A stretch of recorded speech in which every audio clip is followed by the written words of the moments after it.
Well, this is really a sad day. Big show. Everybody got dressed up, really no place to go. We voted on a provision, an allegation of abuse of power. There was an abuse of power at the Department of Justice. There was an abuse of power at the FBI. There was an abuse of power at the FISA court. There was abuse of power in our intel community. There was abuse of power. Even DOD was paying money to help set up the president. So there were all kinds of abuses of power, perhaps none more so than in the House of Representatives by the majority.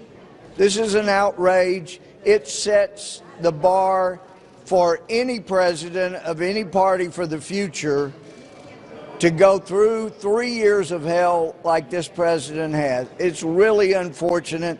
This is a sad day for the country. It's going nowhere in the Senate, but I really hope and pray the Senate will not just pick it up and dismiss it.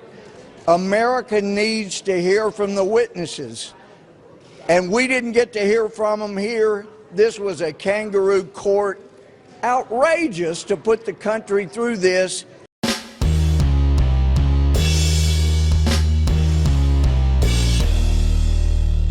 How's everybody doing? My name is Anthony Brian Logan, and today we got to talk about what you just saw, which was Texas House Rep. Louis Gohmert breaking down this whole impeachment process, kangaroo court, whatever you want to call it, in an expert fashion. But before I even get into that, let me back up a little bit here to give you some context so you understand what's happening here in greater detail. Now, today is Friday the 13th, December 2019. At around 10 a.m. this morning Eastern Time, Jerry Nadler led up a vote in the House Judiciary Committee, which has 41 members. Of the 41, 40 voted this morning. The person that didn't vote was Lieu because he just had heart surgery. He's at home or in hospital, wherever he is, recovering from that. Of the 40 that voted, 23, all Democrats, voted to push the articles of impeachment forward. 17 voted against it, all Republican. Clearly a partisan vote, party line vote. And this lets you know that this whole court thing is not really serious. It's a kangaroo court. The end result has already been determined, or at least in the minds of those that are Democrats, has already been determined. They're going to vote how they're going to vote regardless of what. It doesn't matter if facts are presented that contradict what they thought was true, or if it goes against why they're voting. It doesn't matter. They're going to vote party line regardless of what, which is why Mr. Gohmert said it's a kangaroo court. It's not really a serious thing. But I digress. The point is that we now have the vote in the House panel to push impeachment forward. Now, what does this mean going forward? Well, I'm glad you asked. The big house, all 435 members, are going to have the chance to vote on the articles of impeachment next. If they vote yay, then it goes to the Senate. And if they vote yay, then the president gets removed from office. But it won't go that far. Let's go back to the House right quick, the big house, 400-member House in the Congress. They must vote yay on a simple majority. So if you have one more House rep in the House that votes for this, then those that vote against it, it would go forward to the Senate. Okay. Once it gets to the Senate, now you have a trial. That's when the actual removal process would really begin. What we're doing right now is just kind of like procedure stuff. First, it was the impeachment inquiry. Then you have articles of impeachment. Then you got to vote on articles of impeachment. And then the House got to vote on that to send it to the Senate. Then they got to have a trial to see if he's guilty, whatever it is. Once it gets to the Senate, you need a super majority. That means you got to have 2/3 of the Senate vote yay in order for the president to get removed. In this particular case right now in 2019, going into 2020, that means you got to have 20 Republican senators to vote to remove the president from office. Now, will that happen? Absolutely not. And everybody knows it, which is why there's no real purpose even going through this. There's been nothing new that has been revealed in the impeachment inquiry hearings and the Russia hearings. Nothing new has been revealed. The Russia probe was almost 3 years. $40 million, 500 subpoenas, and yielded a nothing burger in terms of being able to implicate the president in any kind of wrongdoing. Nothing. So this whole Ukraine thing is like the the consolation prize to the Russia investigation. So that's not going to yield anything either. It'd be the same result. Matter of fact, it'd be less of a result. It'd be a total nothing burger. The impeachment process is only going forward because of partisan politics, party line politics. If it were not for that, then it wouldn't have a chance because there's nothing there. If Russia yielded nothing, how will this yield anything?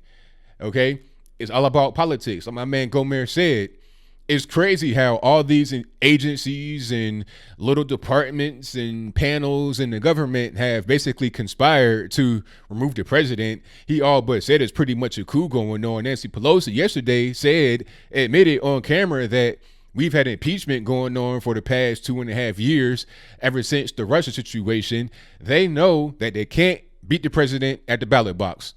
No, they can't do it. So Russia, sexual assault allegations, Ukraine impeachment is all part of the same situation. This is not going to end well for the Democrats. Like I said, you got to have 2/3 supermajority in the Senate, which is the final stage of impeachment, to get the president removed from office. He will survive this, obviously, because the main thing that the Democrats have been doing to push this whole thing forward will be the main thing that, in the end, spells their doom. You live by the sword, you die by the sword. You want to play partisan politics? Okay, we can play partisan politics. Guess what? We control the Senate.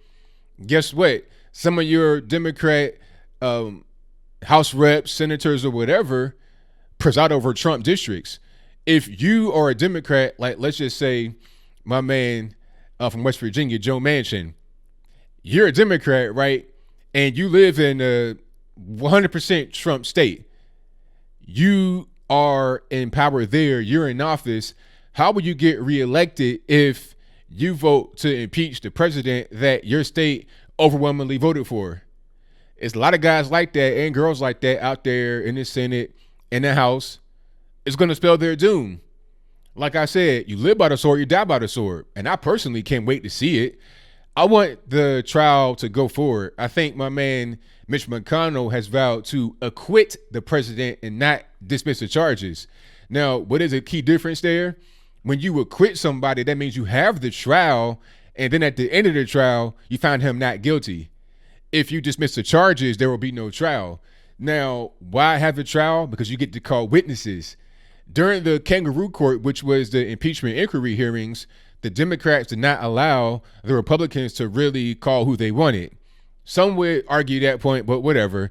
You know, I'm seeing my man Doug Collins try to get Republican witnesses called. I'm seeing him do that. I'm seeing Nadler just say, yeah, we're going to do it and never schedule it. I've seen that actually happen, so I'm not really trying to hear anything else. But anyway, when you go to the impeachment process in the Senate, now you get to call some witnesses. I want to see Joe Biden.